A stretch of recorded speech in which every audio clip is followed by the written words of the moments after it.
Hi, I'm Amanda from Life Unravelled, and we're here to unravel life's little mysteries. Today we're talking about Kindy and all the things that surround Kindy, looking at lunches, looking at how to cope with Kindy, how you can cope with Kindy best and how to help them cope with it. We'll also look at what you can do when they come home to make it a very successful transition from Kindy to home life, so that your home life isn't too disrupted. So let's start with what to expect. Well, your little ones will be pretty much starting school now. They need to learn how to deal with teachers. They need to learn how to do what they're told to do at the time that they're told to do it. And every single Kindy, no matter whether you're doing Montessori or Steiner or a kindergarten that's attached to a school, or a childcare kindergarten, whatever Kindy you're at, they are always asked to sit down and listen to a book, or they can go and do things, any activity that they want to do and play, but then they must come and eat at a certain time and they must rest at a certain time. So that's really tricky for some kids that have been allowed to play and do whatever they want to do at home, and then coming into that much more structured environment makes it a little bit tricky for them to cope with. You'll find that there will be tears at first because they'll be worried about coming into this new place, and it doesn't matter how many times and how much preparation you give them. By walking past the Kindy every day for a couple of weeks, coming up to the time when they're going to start, will help them to get more comfortable with the environment. But it's still not the same as being left there and mummy or daddy leaving. And it's that leaving that they then just get a little bit uptight, and a lot of them will cry. Some of them will go, bye, and off you go, and they're all happy as Larry. But normally the kids that cry don't cry for that long. And if they do, then the childcare people or the teachers will let you know, and there's a number of things that you can do to help them with that. Setting up a routine in the morning so that they know exactly what's going to happen. They get up in the morning, they have their breakfast, they get dressed, they then read a book, and then they go to Kindy. And doing those things in sequence will help them to get ready for that experience of being at Kindy. You'll find that they have so many activities. They'll do painting, they'll do all those things that we've talked about over the last 10 weeks. They'll be doing those things at Kindy as well. And you'll find that they'll be so exhausted because they will have done so many things that you really need to keep their energy up somehow. And as soon as you pick them up, you'll need to give them something to eat, because they will have used so much energy running around and playing with other kids. You'll also find that their emotions are up and down and all over the place. They'll be a lot more tired than they ever were before, because the amount of activity that they're doing is quite substantially more than when they're at home, or even when they're going to childcare 2 days a week and all of a sudden they go to Kindy 4 days a week. That's a big transition for them. I can remember people talking about their kids starting Kindy, and they go one day and they do so many things in that day and they have a great time, and then the next morning they wake up and they go, but I did that yesterday, why do I have to do it again? And it's them doing it again and again and again, which really is quite a shock to them. And often you don't have that sort of a routine prior to Kindy. So being able to get into that routine can be a bit tricky for some of the kids, but they'll get there eventually. It should only take 2 or 3 weeks for them to get into that routine and get used to what their program looks like. So if you're going to a Kindy that doesn't provide lunch and doesn't provide snacks, you're going to have to provide something for the kids. And what do you do? If they're picky eaters, it makes it even harder. There are certain things that you really have to consider when you're packing a lunchbox.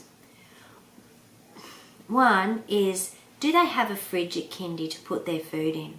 And if they do, then you have a bigger range of foods that you can choose from. Another thing is it easy for them to eat? Can they easily pick it up with their fingers and eat it? Is it easy to chew? Does it take a long time? Do they have to peel something? Those sorts of things you have to consider, because you remember that they have to do it themselves. No one's going to help them. They might get help opening a tin of tuna, for instance. But if they've got a kiwi fruit, they have to learn to eat it themselves.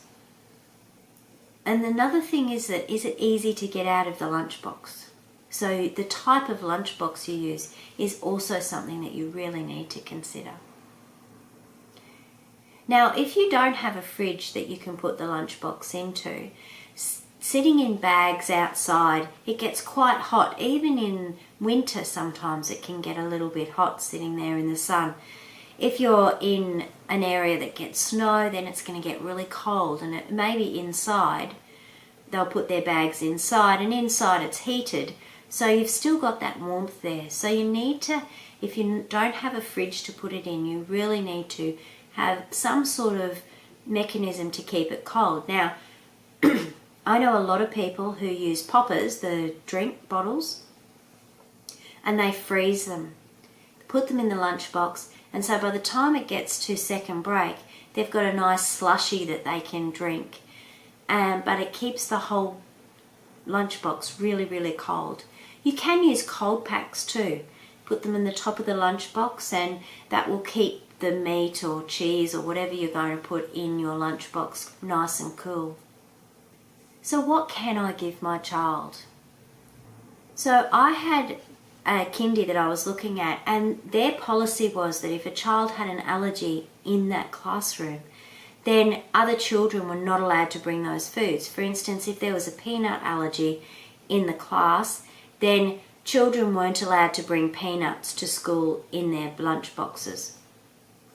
That meant no nuts, it meant no Nutella, that meant no peanut butter. Anything that had nuts in it, you weren't allowed to use.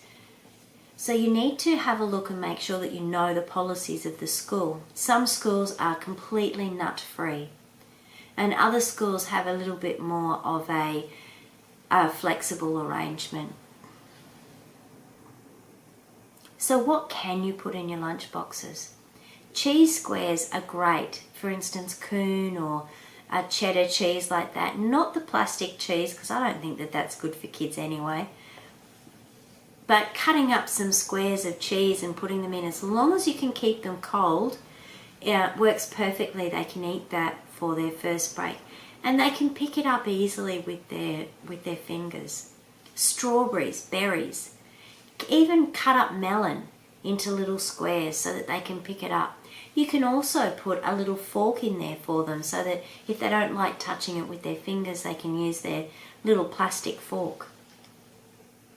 Carrots and broccoli, like the broccoli needs to be parboiled, and it's really yummy for them. And especially if they're used to eating those sorts of things before they go off to Kindy, then that finger food, then they'll love having it at Kindy, and it'll be quick for them to eat. Sandwiches, ham, chicken, those sorts of things you need to be careful with, as long as you can keep it cool. Pasta salad is really great. You have to give them a little spoon to have. Using dips such as hummus or tzatziki, they're really lovely for the kids to dip their sticks of carrot or sticks of celery in, and they love doing that, so then they'll be more inclined to eat. When all their friends are around, they really want to chat and talk and play rather than eat. So we want to give them foods that, one, are really easy to eat, and two, that they're familiar with and they know what they taste like and how to use them.